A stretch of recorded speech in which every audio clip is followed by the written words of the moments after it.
Construtivismo e construção do conhecimento. Jean Piaget, a mente em desenvolvimento. Olá, estudantes! Seja bem-vindo! Eu sou a professora Vanessa Queiroz Alves e nessa aula vamos conversar sobre a teoria de Jean Piaget. Vamos percorrer sua trajetória para entender como ele chegou a formular uma das teorias psicológicas mais influentes da educação. Jean William Fritz Piaget nasceu em 1896, em Neuchâtel, na Suíça, em uma família intelectual e politicamente ativa. Desde pequeno, observava a natureza, escrevia sobre ela e uma curiosidade que o acompanhou pela vida inteira.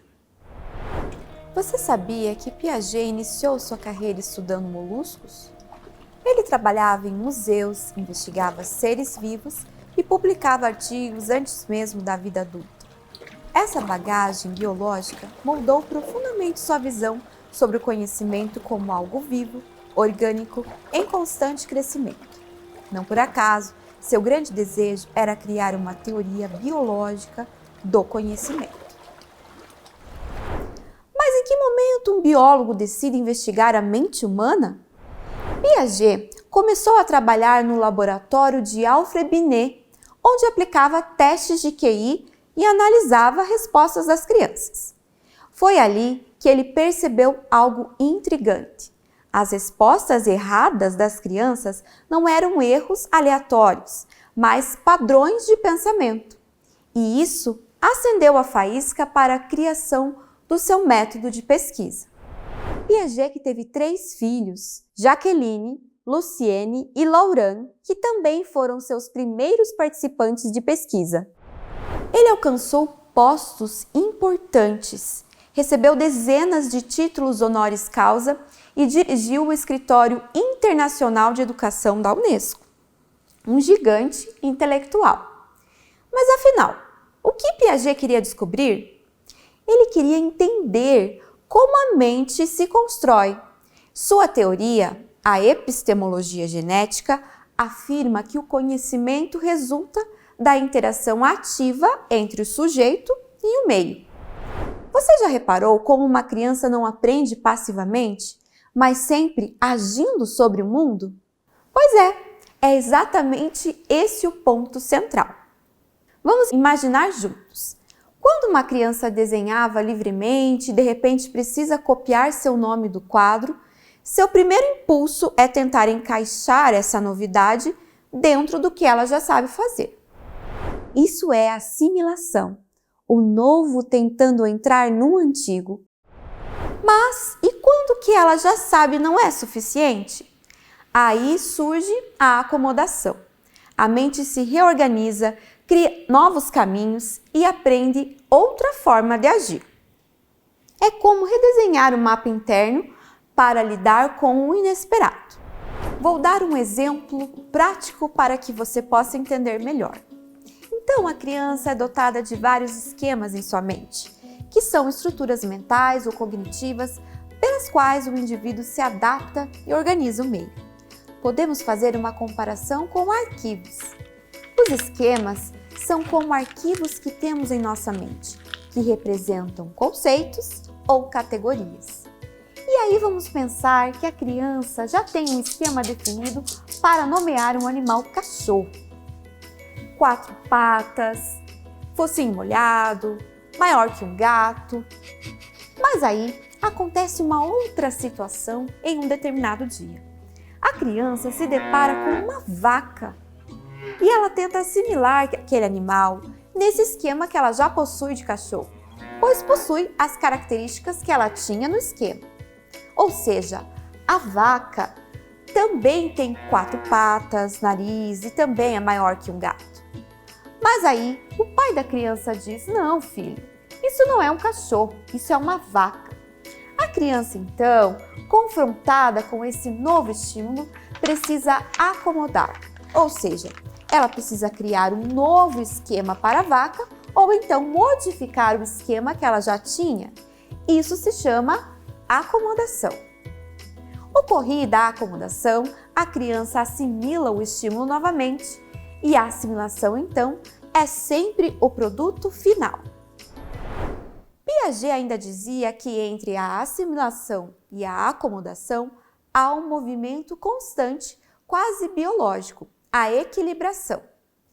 Você já sentiu um desconforto ao aprender algo difícil? É esse desequilíbrio que mobiliza a mente a buscar um novo estado de equilíbrio. E equilibração é justamente isso, a passagem do desequilíbrio ao equilíbrio. Por exemplo, quando pedimos a uma criança para escrever seu nome pela primeira vez, ela vive exatamente isso, um pequeno caos interno. Mas é esse caos que abre espaço para novas conexões neurais. Nada se desenvolve sem um pouco de desconforto. Assim, entre a assimilação e a acomodação, existe a adaptação, estado de equilíbrio, mas antes de mudar o mecanismo, houve um estado de desequilíbrio. Isso quer dizer que toda informação nova gera uma espécie de desconforto. Todavia, por meio do processo de busca de assimilação e acomodação, esse desconforto, desequilíbrio, dá lugar ao equilíbrio novamente. E é nesse movimento que se constrói um novo estado de ser. Agora vamos ver o esquema, esse ciclo. Acompanhe comigo. Então nós temos a assimilação, que traz novas demandas, o desequilíbrio, que estruturas cognitivas desequilibradas diante do novo, ou seja, uma informação nova, eu, no primeiro momento, estranho, e aí eu preciso acomodar, vou recuperar o equilíbrio perdido. E aí eu vou fazer a adaptação. Demanda deixa de ser nova e se torna superior, ou seja, ela é incorporada. E é um ciclo, é um processo que vai acontecendo sempre neste movimento. Dessa maneira, você já pensou que ao propor tarefas um pouco mais difíceis do que o nível atual da criança, você está literalmente ajudando a construir sua estrutura cognitiva? Para Piaget, ensinar é criar oportunidades de desequilíbrio produtivo. Piaget insistia que ao conhecer o mundo, transformamos não só o objeto estudado, mas nós mesmos. A aprendizagem é um processo de recriação interna. Não somos os mesmos antes e depois de compreender algo novo. Para ilustrar essas ideias, o filme Um Doce Olhar mostra como relacionamentos significativos podem abrir caminhos para o desenvolvimento. Vale refletir: que estratégias o pai de Yusuf utilizou para provocar equilibrações sucessivas?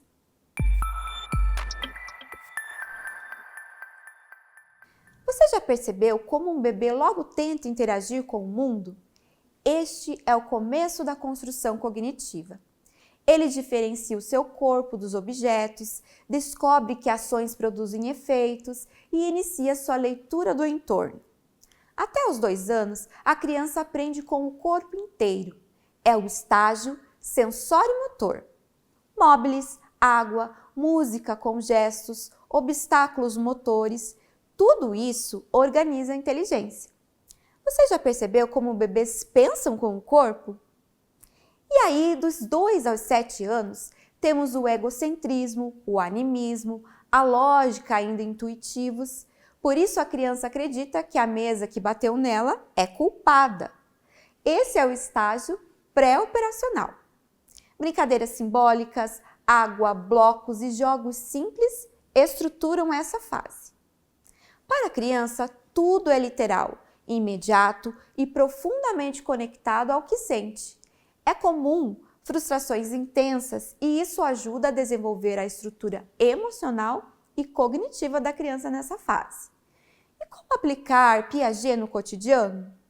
Criando ambientes ricos em desafios sensório-motores e simbólicos, sem antecipar abstrações. A criança precisa agir, experimentar e errar. Para Piaget, o desenvolvimento é sempre ativo. A criança não apenas reage, ela age sobre o mundo e, ao agir, transforma-se. Por fim, podemos dizer que Piaget revolucionou a educação ao afirmar que a criança é o centro do processo de conhecimento, porque ela interpreta, reorganiza e recria a realidade. Nada nela é passivo. Nesta aula, vimos que para Piaget, a mente se constrói em movimento, assimilação, acomodação e buscando equilíbrio diante das novidades. A criança aprende porque age, experimenta e transforma-se em cada desafio. Que você possa seguir explorando essas ideias e observando como elas aparecem viva e intensamente na educação infantil.